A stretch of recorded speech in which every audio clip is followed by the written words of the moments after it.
윌로우 크릭 교회 빌 하이벨스 목사님이라고 아주 유명한 작가이면서 또 능력 있는 말씀 선포자로 많은 책들도 표현했습니다. 그분의 그 책에서 인격을 이렇게 그분은 정의를 합니다. 아무도 보는 사람이 없을 때 우리가 하는 행동, 아무도 보는 사람이 없을 때에 우리가 하는 행동이 바로 인격이다. 그런데 이 인격이라고 하는 것은 외적으로 표현이 되게 돼 있습니다. 표현이 되는데 표현되어지는 양식은 아주 다양합니다. 그러나 오늘 저는 주제를 따뜻한 친절과 배려라고 이렇게 주제를 잡았습니다. 인격이 표현되어지는 하나의 패턴 가운데 하나는 따뜻한 친절, 그리고 상대방을 향한 배려, 이것으로 나타나는 거죠. 한 사람의 품격, 그리고 교회의 이미지는요, 그 교회와 성도들이 얼마나 따뜻한 친절함이 있느냐, 그리고 배려하는 마음이 있느냐, 그런 삶을 살아내느냐를 보면은 그 사람의 품성이, 인격이 보이고 그 교회의 품격이 보이게 되어지는 거죠. 반기문 유엔 사무총장을 다양하게 평가할 수 있습니다만 일각에서는 이렇게 표현합니다. 친절해서 유엔 사무총장이 된 사람이다. 과언은 아닌 것 같아요. 그죠? 아주 젠틀하잖아요. 반기문 총장 이렇게 여러분들 보시면은 참 온화하고 늘 친절하고 배려하는 성품이 그에게 가득 배어 있는 사람, 그래서 젠틀맨 같은 느낌이 들어집니다. 지금 우리 한국에 오타니 일본 야구 선수, 그죠? 오타니 선수가 와 있거든요. 오타니 열풍이 세계에 지금 불고 있거든요. 아주 대단한 사람입니다. 그런데 오타니를 평가할 때에 실력을 갖춘 사람이다. 이 사람은 투수이면서 타자입니다. 이런 사람이 잘 없거든요. 근데 투수이면서 타자이면서도 탁월한 투수, 탁월한 타자예요. 그리고 실력만 갖추었을 뿐만 아니라 그 다음에 이 사람 잘생겼나요? 못생겼나요? 오타니 사진을 보여주면 더 좋을 것 같은데, 그죠? 잘생겼어요. 정말 잘생겼어요. 잘생겼고, 그 다음에 더 중요한 사실, 인성이 됐다라고 하는 게, 인성이 됐다. 인격이 됐다라고 하는 거죠. 그의 인격을 이 방송에서 이렇게 평가하는 것을 제가 보았습니다. 심판과 볼보이에게도 아주 친절했답니다, 오타니가. 그리고 한국인에게도 태극기 걸린 것을 이렇게 뒤에 걸어 놓을 정도로 아주 배려하는 마음이 그에게 깊었다. 친절과 배려, 제가 말씀드렸던 것처럼 인격의 표현이, 이 사람의 성품과 인격의 표현이 바로 친절과 배려인데 오타니가 그랬다. 박찬호 선수요, 박찬호 선수 한번 이런 일이 있었습니다. 그에게 굉장히 많은 일이었지만 언젠가 오래전이었습니다. 홈런을 쳤습니다. 홈런을 치면은 보통 대부분 축구 선수가 골을 넣는다, 그리고 야구 선수가 홈런을 친다, 그러면 그 다음에 뭐를 하죠? 세리머니를 합니다. 세리머니를 하는데 박찬호 선수의 세리머니는 없었습니다, 그날. 그리고 그는 오히려 홈런을 치고 고개를 푹 숙이고 일루로 갔습니다. 왜 그랬을까요? 그날 투수가 누구였는가 하면 신인 투수였습니다. 처음 등판하는 신인 투수에게 홈런을 날려가지고 신인 투수를 완전히 참 실망하게 상처받게 만든 그 미안한 마음 때문에 그 신인 투수를 배려하면서 나온 박찬호 선수의 모습인 거죠. 박찬호 선수에게 이런 성품이, 인격이 있었다라고 하는 거죠. 그래서 박찬호 선수 저는 꽤 좋아합니다. 예, 박찬호 선수께 좋아합니다. 예. 따뜻한 친절과 남을 배려할 줄 아는 사람, 이 사람이 있는 곳에서는 아름다움이 창조되어지고요, 행복이 만들어질 수가 있습니다. 저는 우리 성천교회가 그런 교회가 됐으면 좋겠어요. 김병태 목사로부터 우리 모든 장로님들, 우리 모든 중직자들, 우리 교회가 정말로 친절한, 따뜻한 친절함이 있고 다른 사람을 배려할 줄 아는 우리의 마음과 우리 치유 분위기가 우리 공동체 분위기가 되어지기를 주의 이름으로 축복합니다. 오늘 말씀 조금 더 접근해 보십시다. 이 세상을 가만히 보면요, 여러분들 주변 사람들을 보십시오. 아니, 교회 안에서도 한번 보십시오. 두 가지 표현을 해보면 어떨까요? 하나는 예의 없음, 하나는 개념 없음. 참 사람들이 예의가 없습니다. 개념이 없다는 생각이 들 때가 참 많습니다. 그런데 하나님은 어떤 분이신지를 바로 알 필요가 있습니다. 고린도전서 14장 33절 말씀입니다. 고린도전서 14장 33절 말씀 같이 한번 읽어볼까요? 시작. 하나는 무질서의 하나님이 아니시요 오직 화평의 하나님이시라. 모든 성도가 교회에서 함과 같이. 하나님은 어떤 분이시냐? 무질서의 하나님이 아니다, 질서의 하나님이시다. 근데 죄송하게도 교회 안에 질서를 모르는 사람들이 적지 않습니다. 무질서한 사람들이 적지가 않아요. 그리고 우리의 삶에서 행태가 무질서한 행태들도 적지는 않아요. 예배를 드리고 나갈 때에 질서를 좀 지키라고 얘기합니다. 저 뒤쪽에서 목사님, 장로님들 나가실 때까지 좀 기다리세요. 그래도 쫙 쫓아나가려고 합니다. 질서가 필요합니다. 자, 바울이 이렇게 당부를 합니다. 고린도전서 14장 40절입니다. 고린도전서 14장 40절. 고린도 교회 성도들에게 이렇게 당부를 합니다. 같이요. 시작. 모든 것을 품위 있게 하고 질서 있게 하라. 좀 품격이 있으면 좋겠다. 예수님이 품위가 있었듯이, 하나님이 품위가 있었듯이, 하나님과 예수님을 담은 우리가 정말로 우리 안에도 예수님의 품격을 드러내고 하나님의 품위를 좀 손상시키지 않았으면 좋겠다. 그런데 예수 믿는 사람들이 하나님의 품위를, 예수님의 품위를, 아니 우리들의 인격과 품위를 손상시키는 경우가 너무나 많거든요. 말을 통해 가지고, 표정을 통해 가지고, 행동을 통해 가지고 하나님의 품위를, 예수님의 품위를, 그리스도인의 품위를 손상시키는 경우들이 꽤 많이 있다라고 하는 거죠. 그래서 어떤 교회는 교회가 상식이 통하는 교회가 됐으면 좋겠다. 참 이거 참 부끄러운 말씀입니다. 그렇죠? 상식이 통하는, 그 교회의 연구표를 상식이 통하는 교회.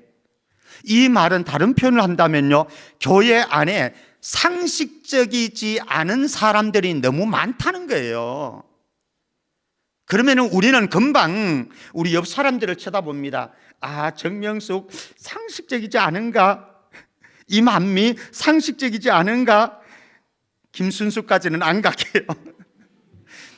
다른 사람, 상식적이지 않은 다른 사람들을 쳐다보려고 하는데 그럴 필요 없이 내가 상식적이지 않는 내 모습 찾으면 되는 거예요.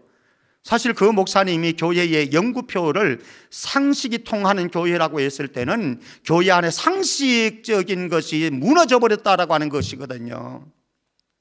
고린도 교회를 한번 찾아가 보시겠습니까?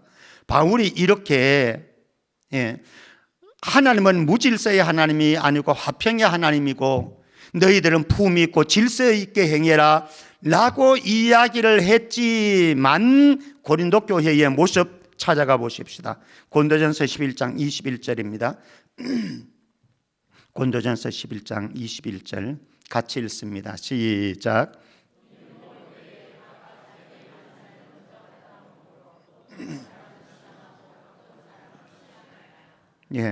고린도 교회에는요, 부자도 있었지만은, 높은 지위에 있는 사람도 있지만은 하층민들도 있습니다. 노예들도 있었습니다. 죄송합니다. 공동 식사를 그들이 러브 피스트, 애찬이라고 이렇게 이야기를 하지요. 가정에서 모일 때마다 그들은 러브 피스트, 애찬을 나누었습니다. 각자가 이제 먹을 것을 가지고 와가지고 그래서 서로 나누어 먹습니다. 그런데 이때에 부자들은 또 귀족들은 그냥 집안 일 안 돌아보고 빨리 올 수가 있는 거죠. 그래서 싸가지고 와가지고 같이 모아둔 것을 그냥 먼저 먹어버립니다. 그런데 노예들은 어떻습니까? 하층민들은 집안일 다 단돌이 해놓고 나중에 오잖아요. 그리고 가지고 올 건 뭐 있습니까?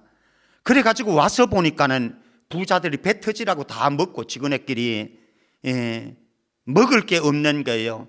그래서 오늘 말씀 보면은 어떤 사람은 취함이라 아마 술로 때웠던 것 같아요. 포도주이겠죠 뭐. 그래 그거로 때웠던 것 같습니다. 배고픔이 있는 거죠.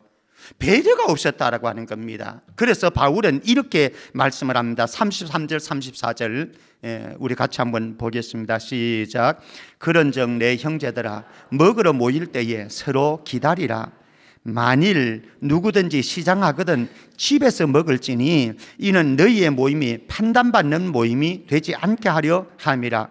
그 밖의 일들은 내가 언제든지 갈 때에 바로 잡으리라.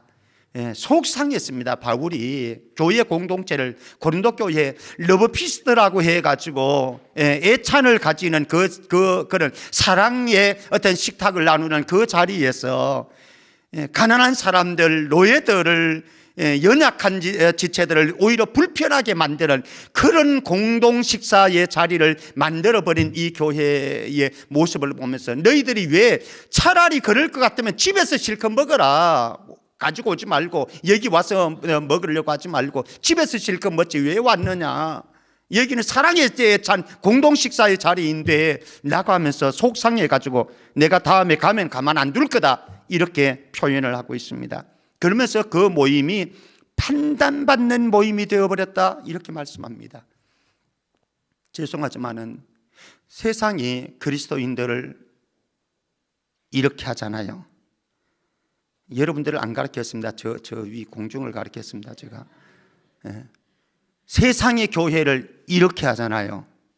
우리 교회를 안 가르쳤습니다. 저 다른 교회를 가르쳤습니다. 왜? 판단받는 모임으로 전락되어 버렸기 때문에 품격을 잃어버렸습니다. 그 안에 친절함이 없고 배려함이 없습니다.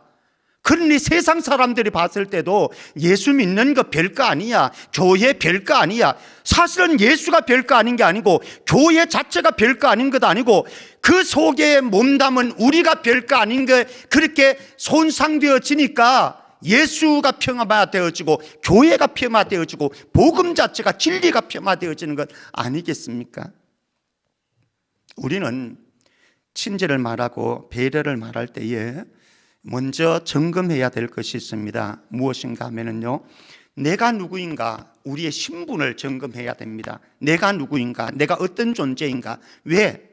우리의 신분은 우리의 삶이 나오는 거거든요. 내가 어떤 존재이냐라고 하는 것에서 우리의 삶은 나오게 돼 있거든요. 그 사람이 어떤 신분을 가졌냐에 따라서 말도 달라지고요, 표정도 달라지고 행동도 달라지고 삶의 행동 양식이 달라지는 겁니다. 그래서 우리의 신분은 매우 중요하고 우리의 존재는 매우 중요한 거죠. 자, 그러면은 내가 어떤 신분을 가진 존재인지 한번 볼까요? 에베소서 4장 22절에서 24절 우리가 너무 좋아하는 말씀입니다. 같이요. 시작. 너희는 유혹의 욕심을 따라 썩어져가는 구습을 따르는 옛사람을 벗어버리고 오직 너희의 심령이 새롭게 되어 하나님을 따라 의와 진리의 거룩함으로 지으심을 받은 새 사람을 입어라. 옛사람은 이미 예수 그리스도와 함께 죽었습니다. 그리고 성령 안에서 말씀으로 거듭나서 우리는 새로운 사람이 되어졌고 새로운 피조물이 그리스도 안에 있는 새로운 피조물이 되었습니다. 우리의 신분이 그렇다라고 하는, 우리의 존재가 그렇다라고 하는 겁니다. 이거 무시하지 마세요. 무시하지 마세요. 우리가 똑똑히 알아야 됩니다. 내가 어떤 존재인가라고 합니다. 그리스도 안에서 옛 사람은 죽어졌고 새로운 피조물이 되어진 새로운 존재다라고 하는 거죠. 그렇기 때문에 에베소서 5장 1절 말씀, 에베소서 5장 1절 말씀 같이요. 시작. 그러므로 사랑을 받는 자녀같이 너희는 하나님을 본받는 자가 되고로. 우리는 하나님을 가리켜서 뭐라고 표현합니까? 아버지라고 표현합니다. 아버지. 자녀는요, 아버지를, 부모를 닮아야 되는 거예요. 저와 여러분들이 그리스도 안에 새로운 피조물이 되었다고 한다면, 하나님의 아들, 딸이 되었다고 한다면 마땅히 우리는 아버지를 닮아야 되고 아버지의 품성이 나타나야 되는 거지요.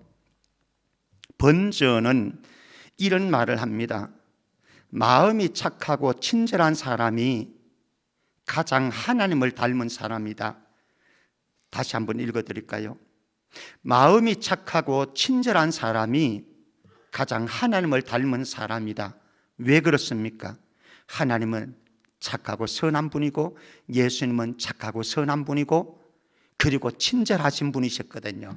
그러니 그분을 닮았습니다. 하나님을 가장 닮은 사람, 어떤 사람이냐? 마음이 착한 사람이고 그리고 친절한 사람이다라고 번제는 그렇게 이야기를 했습니다. 하나님을 본받은 사람, 하나님을 본받은, 하늘 아버지를 본받은 사람의 삶의 모습이 아주 다양하게 나타나지만 오늘 읽었던 본문 에베소서 4장 32절 우리 같이 한번 읽겠습니다. 에베소 4장 32절 같이요. 시작.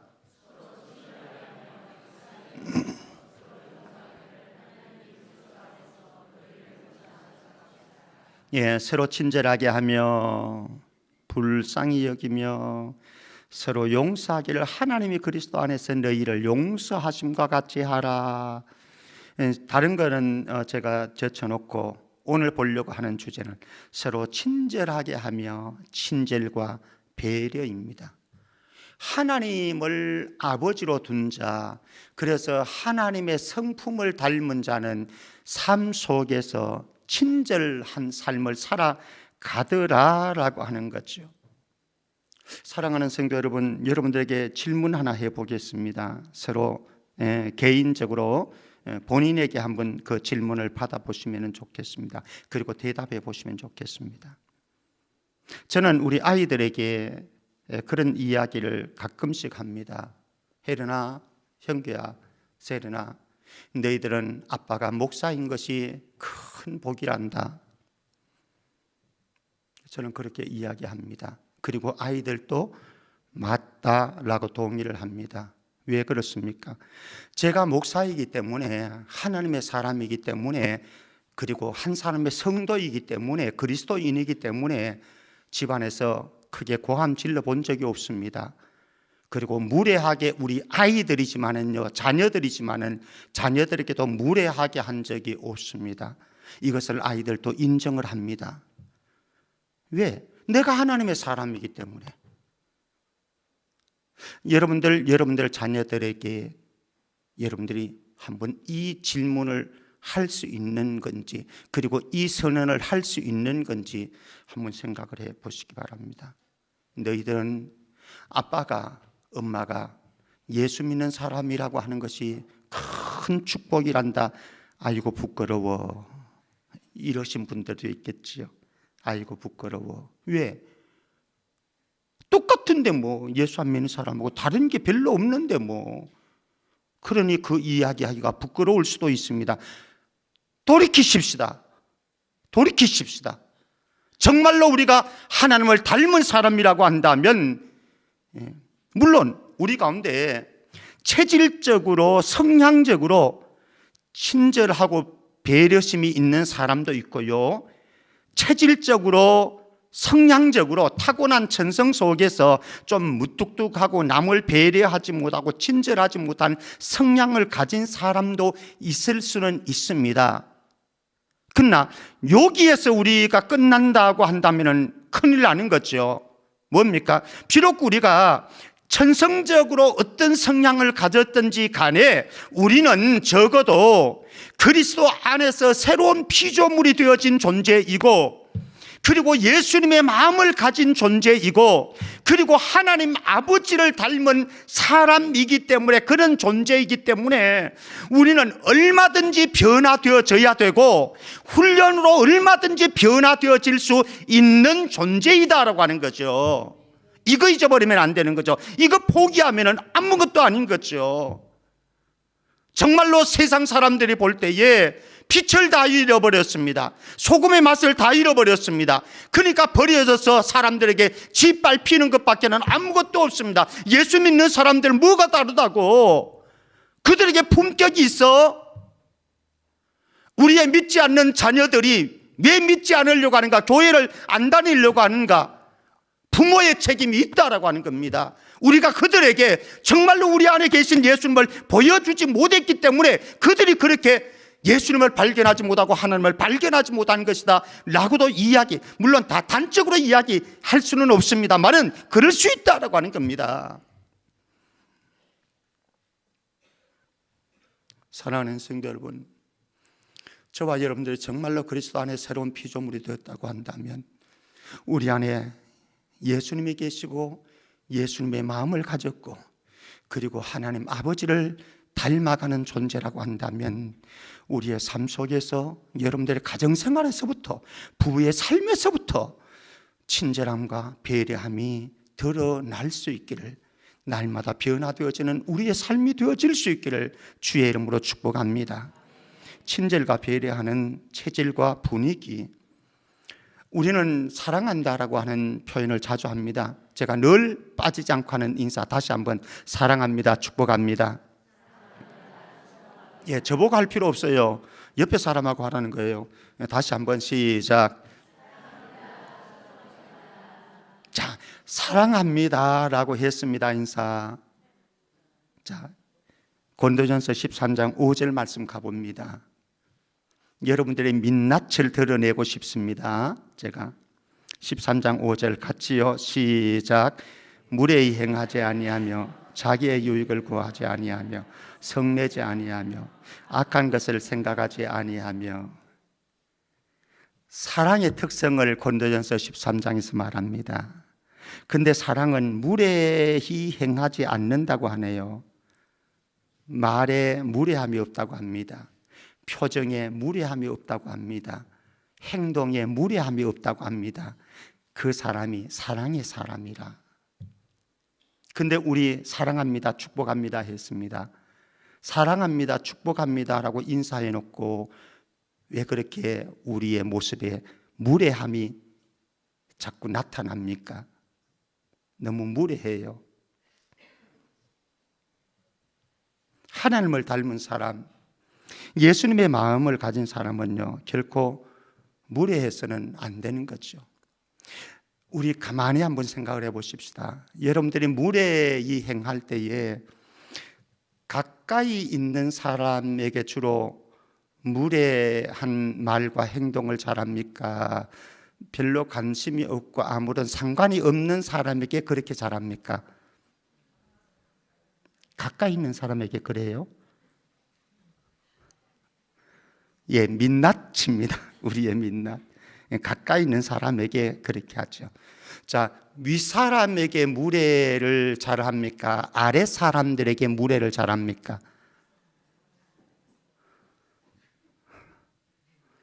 예, 우리의 민낯입니다. 예. 자, 그런데 가끔 제가 교회 안에서 여러분들 목회자라고 그러면은 여러분들이 뭐라고 표현합니까? 목회자는 하나님의 종이고 대리자라고 우리가 그렇게 믿고 있습니다. 그리고 영적인 뭐지요? 아버지라고 합니다. 여러분들이 그게 성경적인 개념이잖아요, 그죠? 예, 목회자는 영적인 아버지이고 하나님의 대리자로, 하나님의 종으로 여러분들을 섬기는 그런 자로 보냄을 받았다. 우리 모두는 다 인정을 합니다. 근데 너무 죄송하지만은요, 너무 죄송하지만은 제가 교회를, 목회를 이렇게 하면서 보면은 하나님의 대리자로, 하나님의 종으로 생각지를 않는 분들이 많아요. 영적인 아버지로 전혀 생각지 않는 그런 분들이 많아요. 왜 그렇게 무례한지. 어떻게 영적인 아버지라고 하면서 하나님의 종이라고 하면서 그렇게 무례한 말을 할 수 있으며 표정을 할 수 있으며 행동을 할 수가 있는지 가끔은 이런 생각을 해봅니다. 저 사람 안에 정말로 예수님이 계셔? 정말로 하나님이 저 사람 안에 계실까? 만약에 그 안에 예수님이 계시다고 한다면, 하나님이 계시다고 한다면 영적인 아버지라고 하면서 하나님의 종이라고 하면서 하나님의 사자라고 하면서 도저히 그런 행동은, 그런 말은, 표정은 나올 수가 없다라고 하는 거죠. 근데 있어요. 자, 그렇다고 한다면 보십시다. 여러분들이 주로 가까이 있는 사람에게, 약한 사람에게 무례할 가능성이 크다라고 했습니다. 적어도 교회에서 영적인 아버지라고, 그리고 하나님의 종이라고 생각하는 목사에게 무례한 행동과 말을 할 수 있다고 한다면, 여러분들의 가정에서 가까운 여러분들의 아내에게는, 남편에게는, 자녀들에게는 도대체 저 사람이 어떻게 행동할까 상상이 안 되어집니다. 그리고 교회 안에서 그래도 목사는 영적인 어른으로 존중하잖아요, 우리 개념 속에. 그런데 회사에 가면은 저 사람들이 약자인 아래 사람들에게 도대체 어떤 무례한 행동을 할까? 교회 안에서 영적인 어른인 목회자인 이 사람에게 그렇게 할 수 있고 교역자들에게 그렇게 할 수 있다고 한다면 가정이나 직장에 가서는 말할 수 없을 거라고 하는 거죠. 좀 제가 과언인가요? 사랑하는 성도 여러분, 저와 여러분들이 정말로 내 안에 예수님이 계시다고 하는 건 잊지 않았으면 좋겠고요.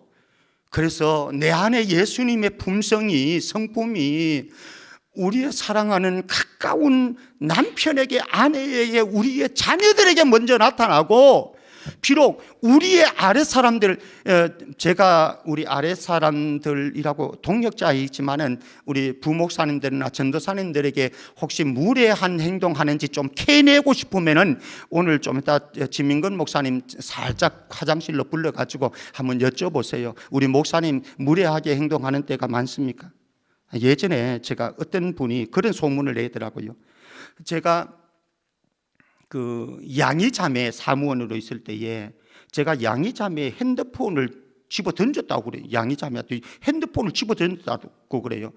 아마 여러분들 들은 분들이 계실지 모르겠습니다. 그 소문을 내더라고요. 22년, 23년 제가 목회했습니다. 제가 가까이 사역을 하는 우리 동역자들에게도 그렇게 해보지 않았습니다. 우리 가정에서도 우리 아이들에게 무례한 말, 무례한 행동을 해보지 않았습니다. 근데 제가 양이자매한테 핸드폰을 집어 던진다고요? 세상에 이런 거짓말을 하고도 그 사람 말에 예수가 있는지 정말 모르겠어요. 예, 이인자 전사님 우리 교회에 12년, 13년 계셨어요. 아마 그런 목사였다고 한다면 이인자 전사님 벌써 도망갔을 거예요. 근데 12년, 13년 함께 동역한다고 하는 것은 김병태 목사 대단하진 않지만은, 위대하진 않지만은 적어도 그 따위는 아니다라고 하는 거예요. 그 따위는. 사랑하는 성도 여러분, 우리 모두 교회 안에 우리 교회를 예수님의 마음, 하나님의 성품이 드러나게 하는 친절과 배려할 줄 아는 그런 분위기를 창출해내는 그런 하나님의 사람들 다 되어지기를 주의 이름으로 축복합니다. 이렇게 친절하고 배려하는 성품을 가지고 섬길 때에 어떤 보상이 따르느냐 다 표현할 수는 없지만은 우리 두 가지만 한번 보십시다.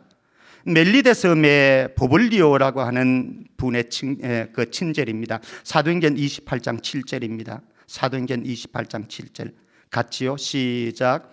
이 섬에서 가장 높은 사람 보벨로라는 이가 그 근처에 토지가 있는지라 그가 우리를 영접하여 사흘이나 친절히 머물게 하더니, 바울이 제수의 신분으로 로마로 이송될 때에 멜리데 섬에 있었거든요. 그 위험한 때였죠.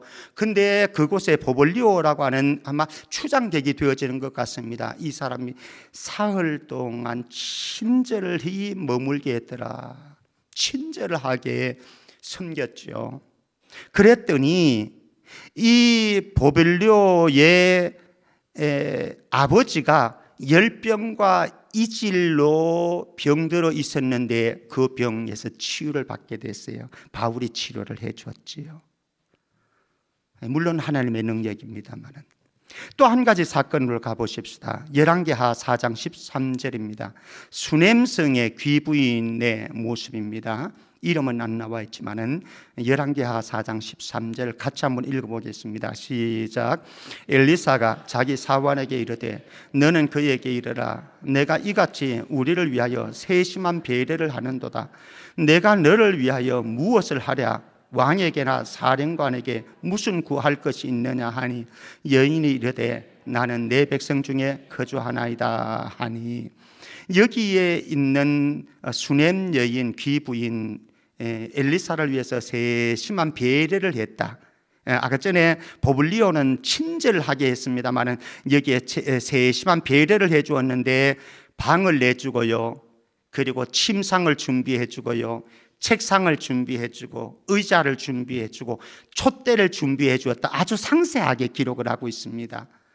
이랬더니 이 귀부인은요, 남편은 이미 늙었습니다. 그런데 아들이 없었습니다. 그러니 후손이 없는 상태인 거죠. 불행한 인생을 살아갑니다. 그런데 하나님이 아들을 주셨어요. 아들을 주셨는데 아이쿠 웬일인가, 아들이 죽어버렸네요. 그런데 이 엘리사가 그 아들을 다시, 죽은 아들을 살려 주었습니다. 이게 친절한 섬김에 대한 보상이었고 세심한 배려로 섬김에 대한 하나님의 보상이었다.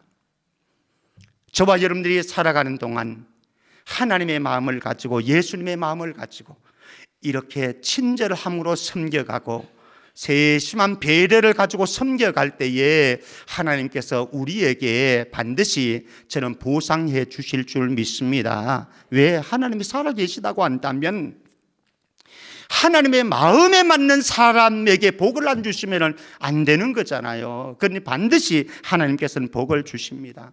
자, 짧게 우리의 현주소 한번 점검해 보려고 합니다.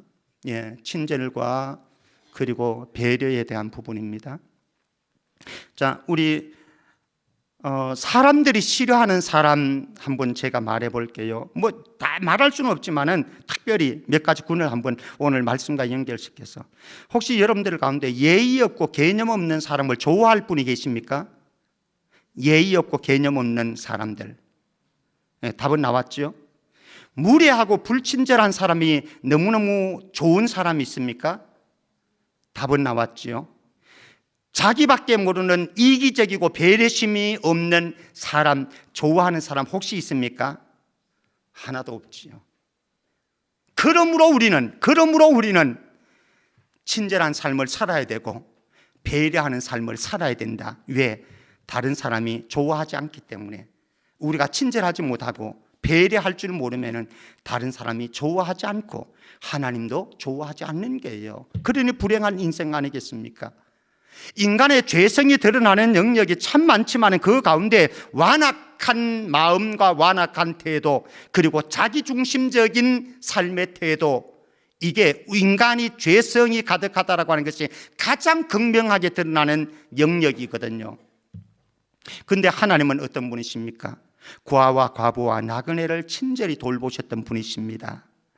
하나님은 세상을 사랑하셔서 이처럼 사랑하사 독생자 하나밖에 없는 아들 예수 그리스도를 세상에 보내시고 십자가에 죽기까지 저와 여러분들에게 친절한 배려를 해주신 분이 바로 하나님이시고 예수님이십니다. 그렇다고 한다면 예수님의 마음을 가졌고 예수님의 인격을 가지고 예수님의 성품을 따라가고 예수님이 우리에게 원하시는 영성의 삶을 살아가려고 하는 우리라고 한다면 당연하게 우리는 예수님처럼 친절하고 예수님처럼 배려할 줄 아는 삶을 살아갈 수밖에 없다라고 하는 거죠.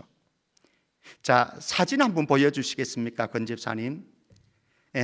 여기 언젠가 온라인에 한번 회자된 적이 있었습니다. 요거는 중국 배달 음식, 중국집의 배달 음식을 시켜 먹고 내놓는 양식, 방식이 몇 가지로 한번 표현되는데요. 한번 보십시다. 자, 첫 번째 모습이 저것입니다. 좋습니까? 이렇게 하고 계시죠? 예, 두 번째 유형입니다. 두 번째 유형. 됐습니까? 세 번째 유형입니다. 아니 옳시다. 네 번째 유형. 다섯 번째 유형. 마지막 여섯 번째 유형.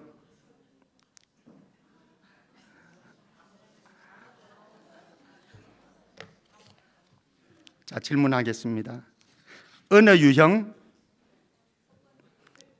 첫 번째 유형.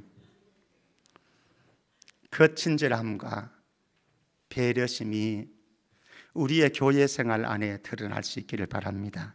주차장에서 안내하는데 친절하고, 예배 안내하는데 친절하고, 예배실 의자 앉는데 다른 사람을 배려해 가지고 가운데부터 딱 앉고 앞자리부터 쫙 앉고, 안내위원이 이렇게 좀 해주십시오 구하면은